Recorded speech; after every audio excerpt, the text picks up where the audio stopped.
Hi friends, வாங்க இன்னைக்கு எதை பற்றின வீடியோனா பாருங்க. வீட்டுக்காக வெண்டைக்காய் வாங்கியிருக்கேங்க.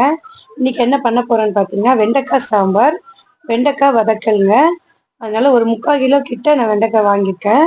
ஃபர்ஸ்ட் வெண்டைக்காய் நல்லா வாஷ் பண்ணி அதுக்கு ஒரு துணி வச்சு தனியாக தொடச்சி அந்த தண்ணியெல்லாம் எடுத்துருங்க. அப்போதாங்க அந்த பிசு பிசுப்பு தன்மை வராது. அப்படி எடுத்துட்டு கொஞ்ச நேரம் கழிச்சு தான் நம்ம கட் பண்ணணும். பிசு பிசுப்பு இல்லாமல் சூப்பராக நான் வதக்கல் நல்லா வருங்க. பாருங்க, நான் வதக்கல் தாங்க பண்றேன். அதுல கொஞ்சோண்டு மிளகாய் பொடி போட்டு வச்சிங்கன்னா சூப்பரா இருக்குங்க. அப்புறம் பாருங்க, வெங்காயம் சின்ன வெங்காயம், அப்புறம் இது வெண்டைக்காய், இது போட்டு அழகா ஒரு சாம்பாருங்க.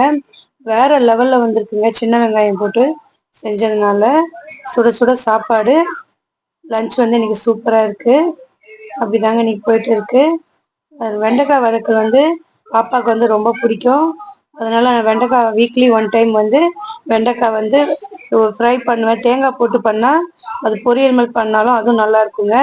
வதக்கல் தாங்க ஈஸியாக இருக்கும். அதனால நான் அதை பண்ணிடுவேன். அதுலேயே நான் அதுலேயே சாப்பாடு போட்டு சாப்பிடுவேன். அது சைட் டிஷ் பாருங்கள். எங்கள் வீட்டுக்காரங்க வெண்டைக்காய் கொஞ்சம் கஷ்டம் சாப்பிட்றது. சிப்ஸும் அந்த வேர்க்கடலை உருண்டையே வாங்கிட்டு வந்திருக்காங்க. அது போட்டு சாப்பிடுவாங்க. இது என்னோட சாப்பாடுங்க. நான் பாருங்க 2 கரண்டி சாப்பாடு எடுத்திருக்கேன். அதுலேயே வெண்டைக்காய் போட்டு சாப்பிட்ருவேன். அடுத்தது சாப்பாடு எடுத்தேன் அப்படின்னா அதில் சாம்பார் போட்டுக்குவாங்க. இல்லைன்னா எனக்கு இதுவே போதும். கூட கொஞ்சம் வெண்டைக்காய் மட்டும் போட்டு அப்படியே சாப்பிட்டு ஏஞ்சிடுவாங்க. ஓகே ஃப்ரெண்ட்ஸ், பிடிச்சிருந்தா லைக் பண்ணுங்கள், ஷேர் பண்ணுங்கள், கமெண்ட் பண்ணுங்கள், முக்கியமாக சப்ஸ்கிரைப் பண்ணுங்கள்.